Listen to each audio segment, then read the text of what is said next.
Today, we're diving into what seems like a major paradox in the Bible.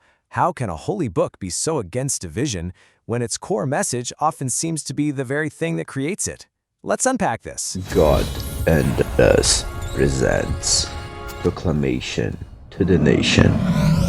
Okay, so let's get right into it. In the book of Galatians, chapter 5, the Bible lists dissensions and factions as works of the flesh. You know, right there next to all the other stuff we'd all agree is bad.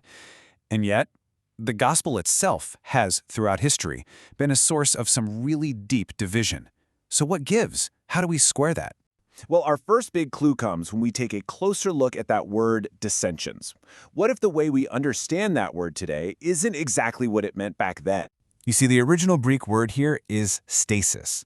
And yeah, it can mean strife or insurrection, absolutely, but its most basic meaning is simply about taking a position, making a stand.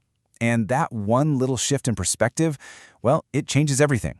It moves the whole idea away from just mindless conflict and towards a deliberate, principled stand. And get this, we can see this exact thing playing out in the Bible. The Apostle Paul's accusers literally called him a troublemaker, a pest, for stirring up stasis. From their point of view, his firm stand for the gospel wasn't just some different opinion. It was a disruptive insurrection that was shaking up their entire world. So here's the real heart of it.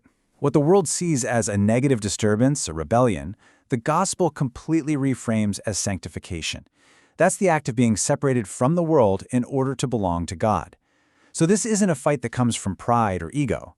Instead, the source material presents it as a necessary stand for truth, one that naturally creates a clear line of separation. The source material uses this really powerful analogy from the book of Hebrews to explain this.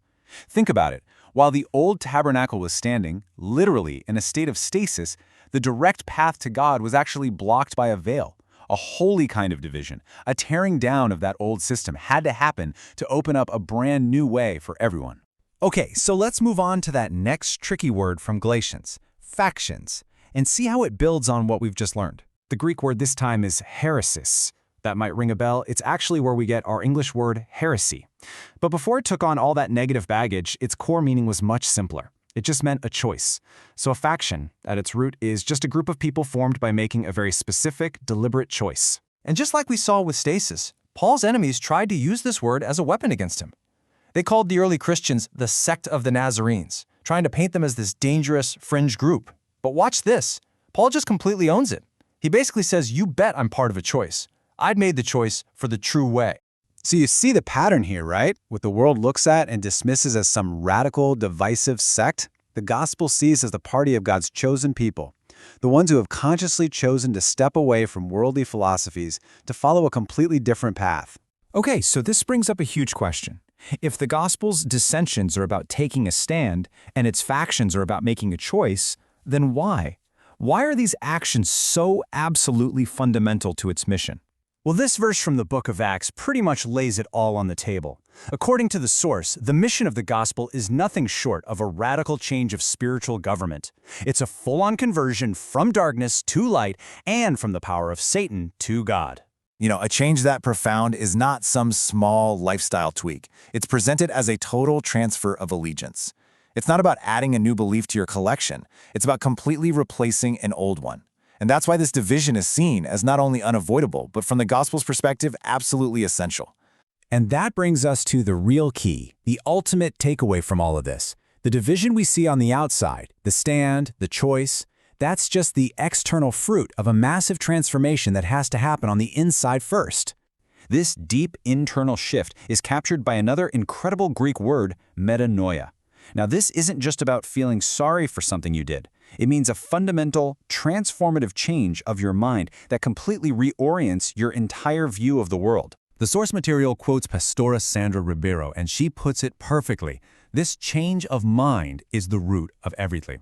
Your attitudes, your choices, your actions, they all just follow the direction that your mind sets. Without that internal shift, any change on the outside is just for show. So let's put all the pieces together. The process laid out by the source goes like this. This big transformation isn't about just trying harder. It's fueled by the Word of God, which works to sanctify or separate a believer's mind. That separation leads to metanoia, that deep change of mind. And the visible external evidence of that real internal change, that's the holy division, the Stasis and Hairesis we've been talking about all along. So the next time you feel some friction or pushback because of what you believe, the source material leaves us with a really provocative question to think about. Is this just a negative work of the flesh, or could it be the inevitable holy division that always comes when you take a stand and make a choice for what you truly believe to be true?